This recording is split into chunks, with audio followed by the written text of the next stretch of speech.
Hello and welcome to Center Stage. I'm Deanne Conrad, Community Relations Supervisor for the Sioux Falls School District. Center Stage is a new program that we're featuring here on K-Learn TV, your Sioux Falls Classroom Connection. Our hope is that by introducing you to some of the educational professionals in the Sioux Falls Public Schools, that you'll learn a little bit more about their passion for education and also what motivates these leaders to continue doing what they love. And our very first guest is Ann Smith. She is Director of Curriculum and Instruction. That's a new title for you. Go ahead and tell us a little bit about Ann Smith. Yeah, hi, Deanne. Yes, Director of Curriculum and Instruction. I started July 1st in that position. I am also the coordinator for all of the school district's libraries. That's a position, that's a responsibility that I've had in all the years I've been with the district, which I think this is my 16th year. Okay. So yeah, libraries were my first passion, but as I've worked through, I've now come into this role of curriculum and instruction. Well, tell us a little bit about what the Director of Curriculum and Instruction does on a daily basis. Well, I tell people who ask me that, it's lots of meetings. It's one of those positions where instead of being directly responsible for daily activities, I'm coordinating at a much larger level, Sure. The bigger umbrella across the district. Dr. Maher and I have talked about this is like the Director of Student Experience. So what I'm focusing on is making sure that every day all of our students are engaged in learning materials that are relevant, that they're excited about what they're learning, and that when they graduate they're well prepared to go on to college or career or whatever they choose to do. Right, and so the focus on curriculum and instruction, when we're talking about curriculum, we're talking about covering all of the academic areas, all of the content areas that are out there for students to take. So I don't even know how many offerings there are or how many classes there are offered. And neither do I. I feel like it's somewhere close to 300 or somewhere along that line. But everything from your basic math to your most advanced math and AP courses to physical education to sciences and everything under the sun. So how does one coordinate that all? Well, fortunately, I have a very good team. Okay. We have an elementary curriculum coordinator, a middle school curriculum coordinator, and a high school curriculum coordinator, as well as a fine arts coordinator and then a coordinator for physical education. So those people really work the closest to the teachers in working on the curriculum. Okay, so when we're working on a curriculum or looking at a curriculum to determine if it is relevant and what we should be teaching, what's the process? What does that look like when we sort of dissect and dig into a curriculum? There's basically a 7-year cycle, and we're in the first year of the social studies curriculum cycle. So what that means is we're forming the district steering committee for the social studies curriculum review. That's a group of parents and teachers and community members who will come together and we'll study what the national standards say should be taught in social studies curriculum. We'll look at what we're currently teaching. We'll adopt a philosophy statement and a mission statement. And then that will go out to our level committees at the elementary, middle school, and high school level. They'll take that mission, that philosophy and mission and vision, and they'll start digging into what does this look like at the elementary level. That will happen start to happen in January, February, and will happen all up until about January, when they'll actually make a selection of here are the materials that we think we need to purchase. Then that purchase will be made usually right around May and June. We're putting the orders in so that the materials are paid for and arrive right after July 1st. Sure. Then the next year, the teachers start using those new materials. Okay. And we come back around then and say, okay, now towards the end of this year, how are things going? What do we need to tweak? What do we need to change? We make those changes, and then we start moving forward with that. Then the next time we would come back around would be 7 years from now. We'd come back, form another district steering committee. But the first 3 years are the most intense years of studying, and then let the curriculum roll, and then come back around and review and see how we look. Sure. So those that curriculum cycle, as we call it, typically on a 7-year cycle, give or take. But there are some adjustments. Yes. We do have a schedule written out, but various things have happened in the state with content standards or just I think one of the things we've talked about in the past is computers and technology and such. 7 years is a long time. There's a lot of development that takes place over 7 years' time that you can't wait that long. That's really true. And part of the transition that we're in right now with relation to computers is many of our textbook companies are going to electronic texts. So typically when we purchase, we're purchasing a print text, a classroom set of print texts, and then an electronic text, which can be updated as the 7 years go along. It does get into some more challenging things if you start to think about that a little bit, because the textbook companies would really rather that be a kind of a subscription. What happens if in our 7-year curriculum cycle we do have to extend it to the 8th or 9th year? Sure, we have the print textbooks, but then what about those electronic textbooks? Typically the companies make us pay a little bit to continue them because we paid for 7-year access, not 8, 9. Anyway, it's an interesting thing that I don't think many people realize, just how the electronic format impacts the financial side of purchasing a curriculum. Absolutely, and some curriculums just by nature are a lot more costly than the next. So there's a whole lot of budget adjustments from one year to the next, where we may have a very huge curriculum adoption and purchase in terms of dollars, and then maybe the next year isn't such a huge amount. What are some of the curriculums that are more costly, and why are they more costly? Well, historically, actually one of the most expensive curriculum adoptions that we've had was an English language arts adoption, and the primary reason for that was we were moving to making sure that we had authentic texts at a variety of reading levels so that children were engaged with what they were reading. But in a classroom, not all of your 5th graders are reading at the same level. And so, we were really wanting to be able to reach all of the students at that level so that we could keep them spiraling forward, not be frustrated, but not be too easy either. So that was one of our more expensive adoptions. Another adoption that tends to be expensive can be a science curriculum, where you might have a lot of equipment and lab supplies and materials. And even the fine arts curriculum can be a little more expensive, depending on how much you're changing within that curriculum, and how much you're changing can be determined by how much money you have available to be able to change things. So it's always that dance between, here's what we see as the ideal, and here's what we can afford to do. Sure. So those are conversations, high-level conversations that parents have input on and teachers have input on, and then of course it does come down to the financial situation, whether or not we can afford that. But if I'm a parent and I'm participating in one of these committees or something, what does that look like? What do I get to do as a parent, or how do I become engaged in that process? Well, certainly one of the things that parents can do is be a part of the committees. Like I said, there's a district steering committee, and that really is one where the parents are mostly going to be hearing about the philosophy and the foundational ideas behind a curriculum, not so much what specifically is taught as each grade level. Then parents can also be involved at the grade level. They would contact the coordinator, and then they can be a part of that committee, not necessarily meeting every time that all of the teachers meet to look at materials. Trust but they can me, also, want but being involved so that we could work out a time that there might be that level committee coming back and just saying, here's what we've been looking at and here's what we're thinking. And of course, parents should always feel welcome to call us at IPC, find out what's going on with the curriculum, talk to the principals, talk to the teachers, and express their interest, and we'll be glad to let you know whenever there are opportunities.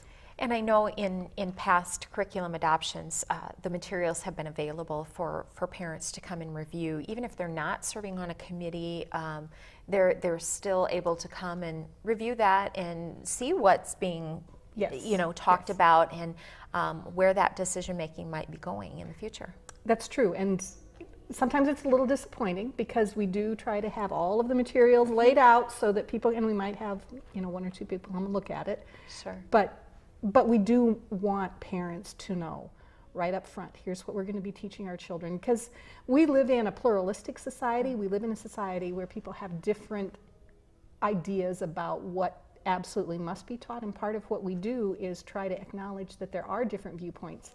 Absolutely. And help children learn how to navigate that as well. Absolutely. Yeah, that's part of the process is, making sure they see the big picture. Yes. And helping them develop the critical thinking skills to determine what their own personal choices might be for the future, or how they might view something. Yes. And of course, parents are very much involved in shaping their children, so we do want that Absolutely, absolutely. option available to them. Well, also, as you mentioned, you're the library coordinator. What does that mean? We have libraries, wonderful libraries, in every one of our school buildings. Tell us a little bit about the library world. We have a very supportive community. I'm very proud of our library system.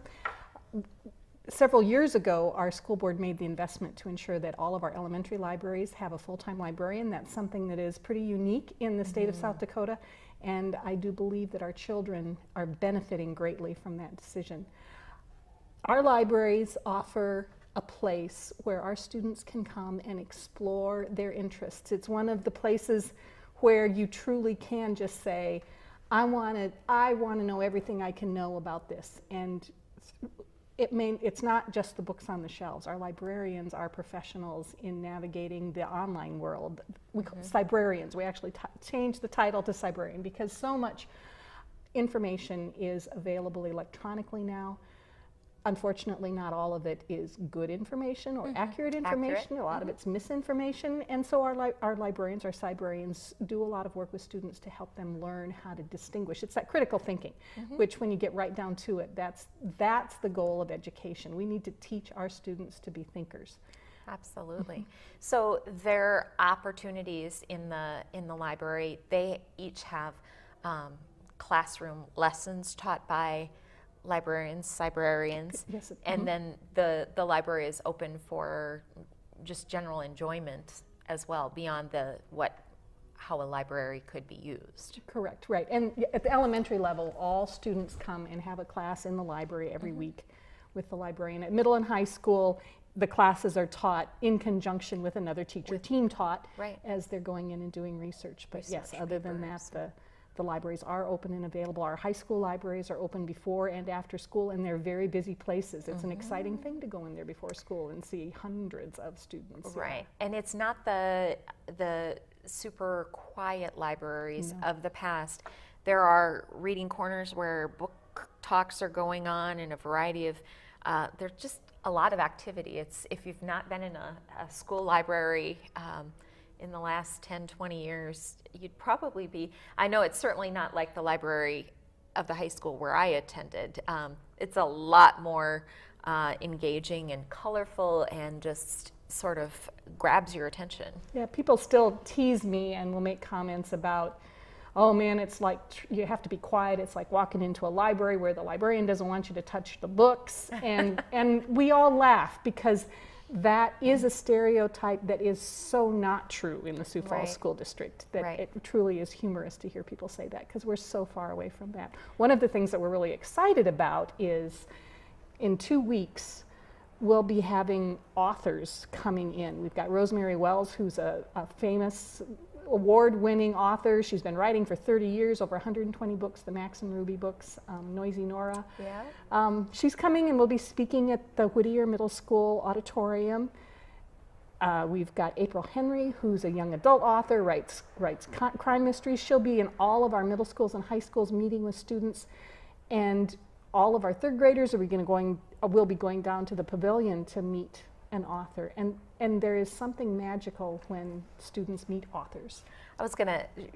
That was a great segue. I was going to bring that up, the fact that the school district has been very active in bringing authors here in the past with the support of the local library community. And the Humanities Council. So we couldn't obviously do that on our own. But what is it about, I was even enamored when I went to one of our schools and an author was there.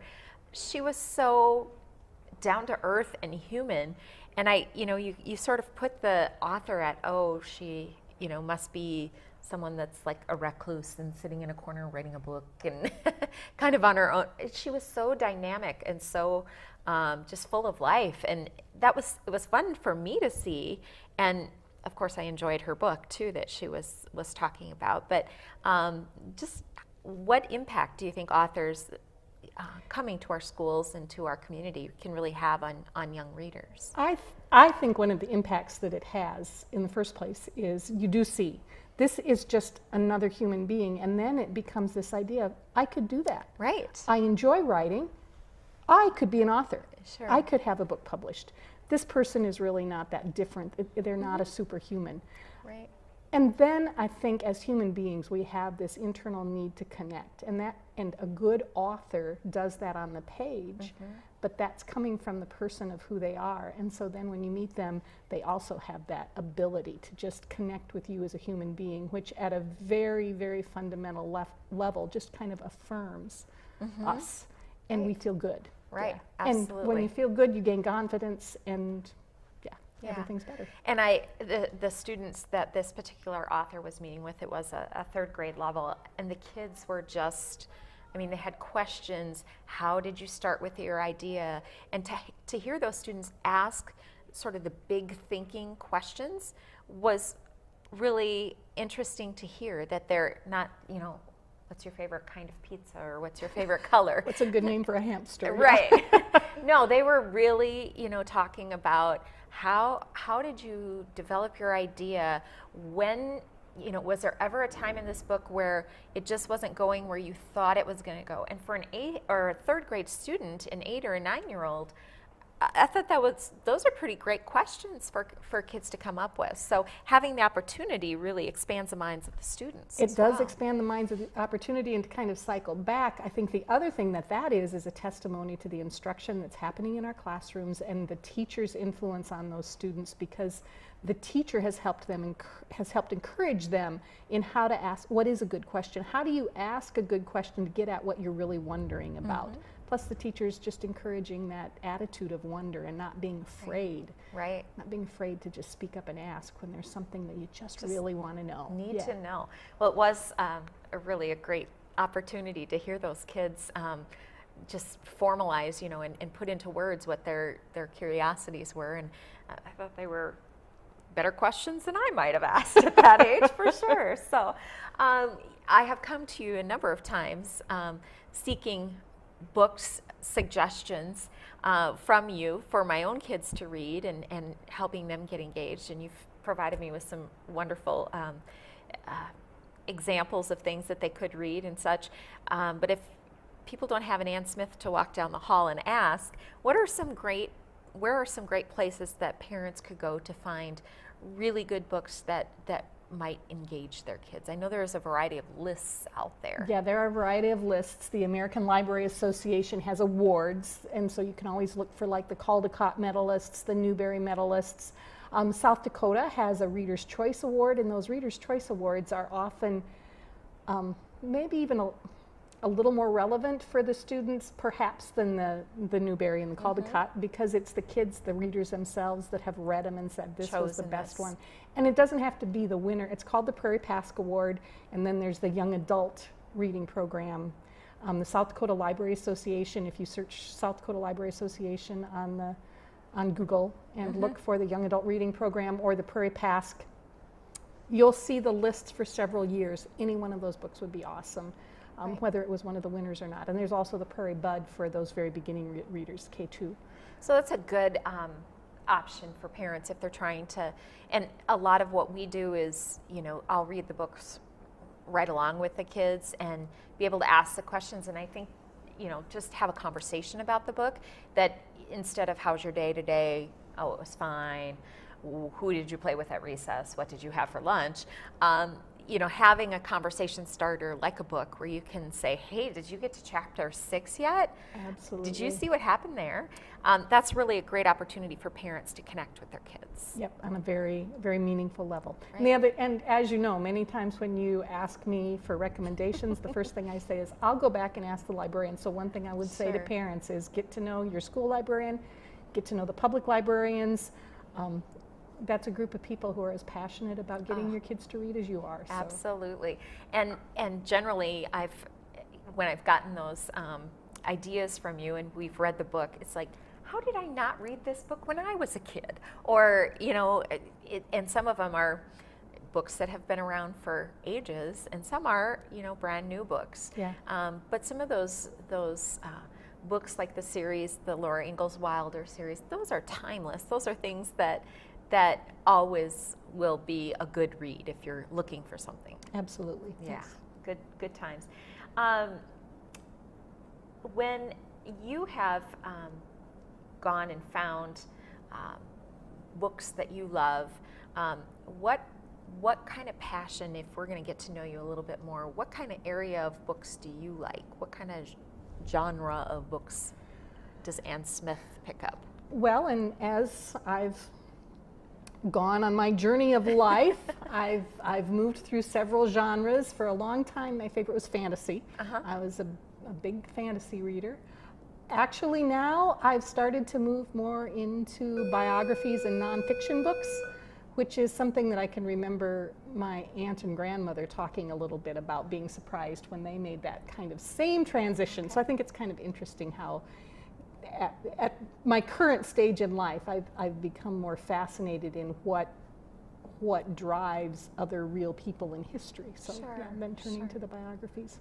It's just like we're doing today, finding Yes. out about Ann Smith. This is a biographical program, perhaps. So, have you ever gone somewhere that has traveled somewhere that has truly inspired you, or has helped you connect or get back to the core of who Ann Smith really is? That's an interesting question.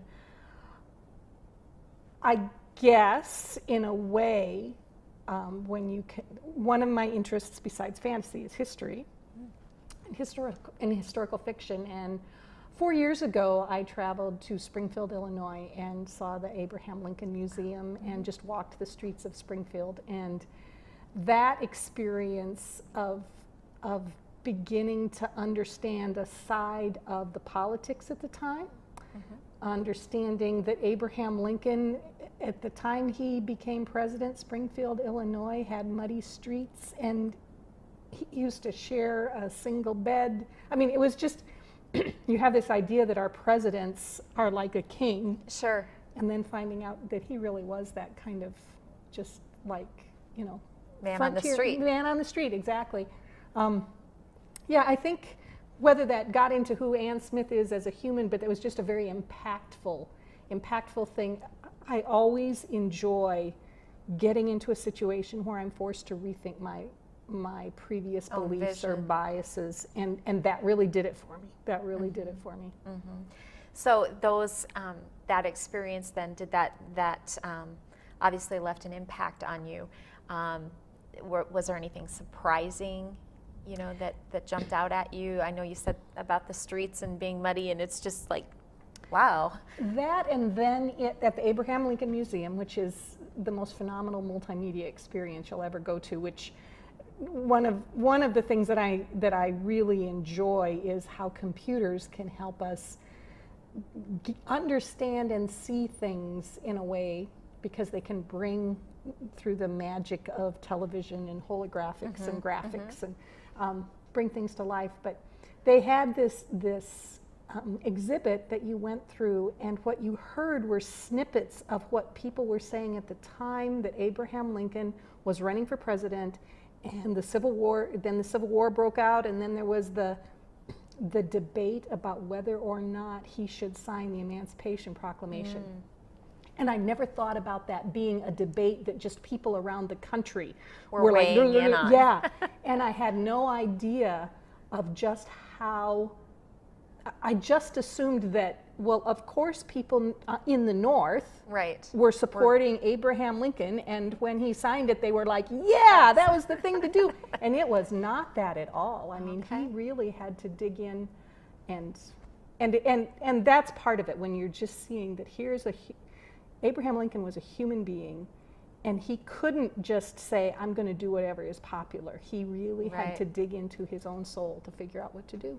Awesome. Well, those are things I think we can all learn about, maybe inspire somebody else to make that trip as well, or take their read a biography about Abraham Lincoln to their child. Absolutely, that'd be wonderful. That'd be a great start. So I think that those experiences and those personal level connections that people make, sometimes we find that we would enjoy that too, and we just have never thought about it. That's one of the things I love about having a conversation with Ann, is it's always a very in-depth conversation. She makes me think about things that I had never thought about before. So I'm always, if I have a big picture question or just unsure about where this is all going, Ann's usually the one that I take the question to, because you help me think on a different level than I previously was thinking. And I think that that's a great attribute of a leader of the Sioux Falls School District, to know that that's what you're encouraging, is those. And that's why I love education, and that's my passion. It's not necessarily a passion for education as much as it is a passion for learning, and whatever we can do to spark that flame. And I believe that's what distinguishes us as human beings, is that desire to learn and that curiosity about the world around us, and then trying to figure out what to do with that. And that's what we need to feed in each and every child. Right. And bringing it back full circle, as Director of Curriculum and Instruction, you have a hand in creating those opportunities, those experiences for students to dig deeper and to find, and challenge their ideals or their past perceptions and things like that through the curriculum. So yes. it's a big umbrella with a lot stuffed underneath it in terms of that title and what you do. But you're great at what you do, and we're so glad to have you as a leader in the Sioux Falls School District, and also as our inaugural guest here on Center Stage. Any last minute things people would be surprised to know about Ann Smith? I think they might be surprised to know that I spent my first 5 years of education in a one-room country school. Oh. And that I only had 2 weeks of kindergarten. Really? And the teacher really didn't want to do those because it was the one-room country school, and that meant she had to add one more grade for those 2 weeks. But so did you go home after 2 weeks, or did you become a first grader? no, I went home. She did 2 weeks in the spring and Oh, a half I a see. day, and she might even have decided that second week was going to end on Thursday. I don't know. Well, kindergarten is much different than it was Yes, back then. it is. Our kindergartners surprise us on a daily basis about how much they take in from the world, and the fact that they're reading, and just all never kinds of great underestimate what a things. kindergartner can do. Nope. If you want to know about life, just ask a kindergartner. That's right. Well, that comes to the conclusion of the end of our first program on Center Stage. I'm so glad you could join us. Thank you for being here today, and thank you for watching Center Stage.